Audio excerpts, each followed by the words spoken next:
Hello and welcome to HDR voice. मैं हूं आपके साथ आपका होस्ट दानिश राजा।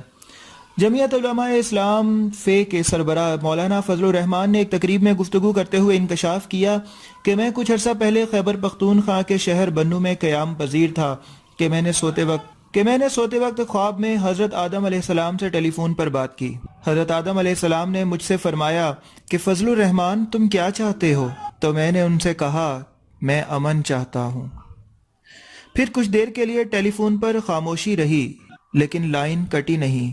मैंने सोचा अगर मैं मुसलसल खामोश रहा तो बेअदबी होगी, इसलिए मैंने फिर सलाम किया और आगे से मुझे हज़रत आदम अलैहिस्सलाम की जानिब से जवाब मौसूल हुआ कि अगर तुम अमन चाहते हो तो इंतज़ार करना पड़ेगा, इसलिए अब अमन के लिए इंतज़ार तो करना ही पड़ेगा।